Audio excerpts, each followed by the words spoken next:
আসিফের সাথে আমার তো ব্যক্তিগত কোনো দ্বন্দ্ব নাই, আমি ওরা ভালো করে চিনিও না, কখনো কথা হয় নাই। এবং এনসিপির প্রতি আমার কি আছে না আছে আমার মনে হয় সেটা এনসিপির দুই একটা লিডার খুব ভালো করেই বলতে পারবে। তারা ভালো করেই জানে যে তাদের কোন জিনিস আমার সামনে আসার পরেও আমি তাদেরকে একটা দ্বিতীয় সুযোগ দিয়েছি, এটা তারা জানে।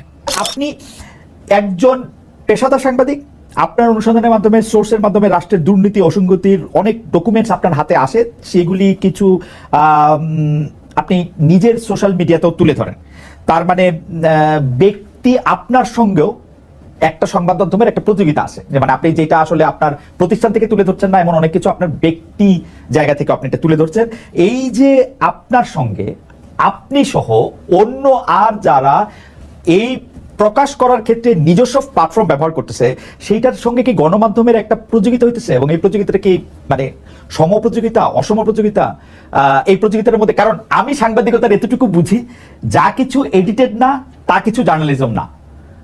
এখন এখন যদি কোনো কিছু মানে এইটা আপনি আসলে কিভাবে আপনি এটা দেখবেন? কারণ অনেক সময় তো এরকমও হইতে পারে, আমি জাস্ট আরেকটা লাইন বলি, অনেক সময় তো এরকমও হইতে পারে যে আপনি হঠাৎ করে ক ব্যক্তিকে খুব অপছন্দ করতে শুরু করলেন।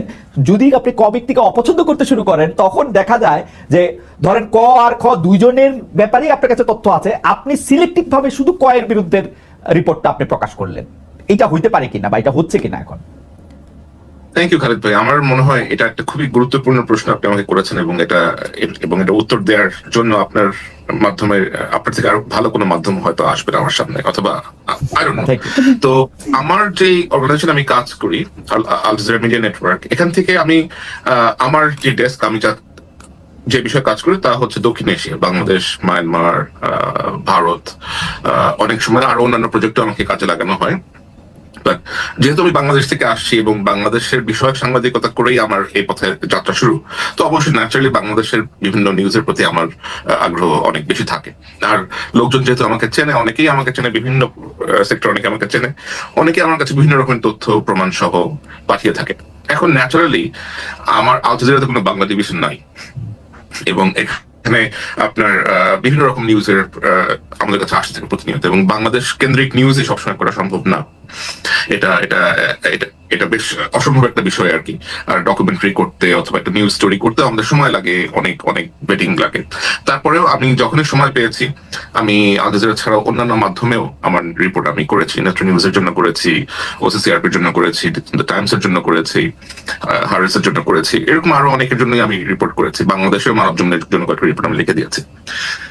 বাট যেটা হয় সেটা হচ্ছে যে আমার কাছে যা আসে, আমার পক্ষে এগুলা যেহেতু বাংলাদেশের কোনো পত্রিকা গ্রহণ করতে রাজি হয় না, এখন কেন তারা রাজি হয় না সেটা একটা বেশ বড় প্রশ্ন। কারণ আমি অনেক সময় জিজ্ঞেস করেছি, অনেক এডিটরদের সাথে আমার কথা হয়েছে, তারা বলেছে যে মালিক ঝামেলা করতে পারে, মালিক পছন্দ করবে না, অথবা সরকার আমাদেরকে চাপ দিতে পারে, চাপ দিয়ে নিউজ তুলে নেবে, অনেক প্রবলেম করতে পারে, আমাদের হয়তো ওয়েবসাইট ডাউন করে দিবে, আমাদের জার্নালিস্টকে ভয় দেখাবে। তো আমার কাছ থেকে আসা রিপোর্ট এখনো পর্যন্ত অনেকেই বেশ ভয় পান আর কি। আমার মনে হয় একটা আতঙ্কে থাকেন যে আমার নাম অ্যাফিলিয়েটেড হয়ে গেলে কোনো না কোনো ভাবে যদি তারা ক্ষতিগ্রস্ত হন। কারণ আমার অনেক রিপোর্ট হয়তো অনেকের বিপক্ষে গেছে, অনেকে তারা ক্ষতিগ্রস্ত হয়েছেন, অনেকে কিছু একটা হয়েছে, like somehow some people goat affected, এবং তারা কোনো না কোনো ভাবে বিভিন্ন পত্রিকা, মিডিয়া হাউসের সাথে সম্পৃক্ত। তো আমার প্রেজেন্স থাকলে তারা মনোক্ষুণ্ণ হবেন। তো আমি যেটা করি, যেগুলো বেশি গুরুত্বপূর্ণ, একেবারেই যেগুলো বেশি গুরুত্বপূর্ণ, যেগুলো যাওয়া উচিত মানুষের কাছে, আমি নিজেই একটু সময় বের করে ওই সেই রিপোর্ট গুলা অথবা সেই ডকুমেন্ট যা কিছু আসে একটু যাচাই বাছাই করি। আর আমার তো অবশ্যই বাংলাদেশে একটা নিজস্ব কিছু লোকজন আছে যারা আমার জন্য এই ফ্যাক্ট চেক গুলা করেন অথবা খোঁজ নেন, বিভিন্ন দপ্তরে গিয়ে আপনার সত্যতা ভেরিফিকেশন করে আসেন। তো সেই মেকানিজমটা আমার আছে, বাট আমি ওটা সামনে আনতে চাই না, because I don't want to risk that. আপনি অবশ্যই সামনে আনবেন না স্যার, আপনি তাকে প্রোটেক্ট করতেই হবে। আমার মানে এক লাইনে, এবং সেগুলো আমি এডিট করেই নরমালি প্রকাশ করে থাকি। আর আমার মনে হয় যে আমি ফেসবুকে যেটা করি এটা আসলে সাংবাদিকতা না, আমি তো ফেসবুক সাংবাদিকতা করতে আসি নাই। আমার সাংবাদিকতা অন্য জায়গাতে হয়, যেটা আমার কাছে আসে, এটা আমার কাছে চলে আসে তথ্য, এবং আমার মনে হয় যে মানুষের জানা প্রয়োজন, পিপল শুড নো, আমি শেয়ার করে দিই।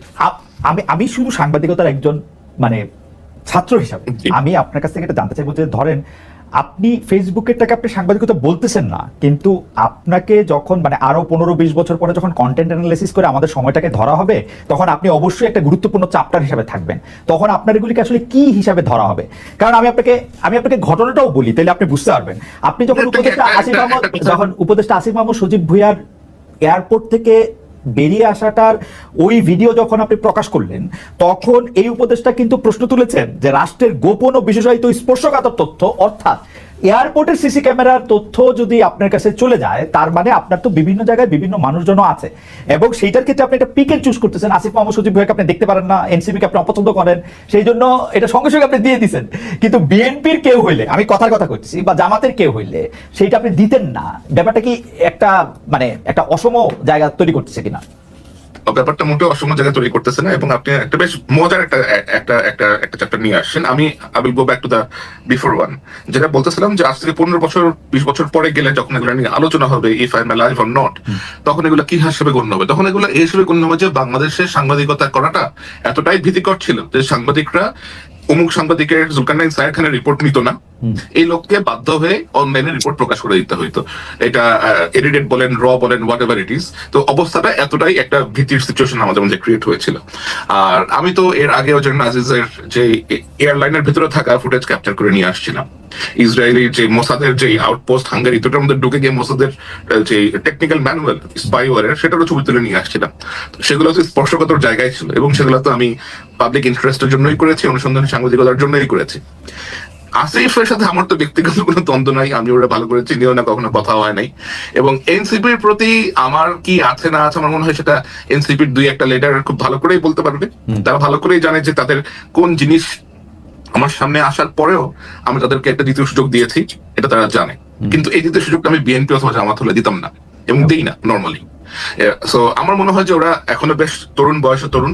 তারপরে আপনার কোনো বায়াস কারো এগেইনস্টে বা কারো পক্ষে এরকম কোনো বায়াস অবশ্যই না। কোনো বায়াস? আপনি ভুল কাজ করবেন, চুরি করবেন, দুর্নীতি করবেন, ধরা পড়বেন, সামনে আসবে, আমার কাছে আসবে, আমি আপনাকে শেয়ার করে দিব। সেটা আপনার সোশ্যাল মিডিয়া পোস্টিং এর ক্ষেত্রে আপনি কোনো বায়াস থেকে কোনো কিছু করতেছেন এরকম আপনার মনে হয় না? না, never never, I will never do that. আপনি যদি কোনো কিছু একটা অপরাধ পান কোথাও, আপনি আমার কাছে যদি এসে বলেন, এটা যদি কোনো বিশেষ ব্যক্তির বিরুদ্ধে যায়, এতে তো আমার কোনো কিছু যায় আসতেছে না। আমার তো কোনো মাস্টার নাই, তাই না? Like I don't consider anyone as my master or anyone as my boss or anything like that.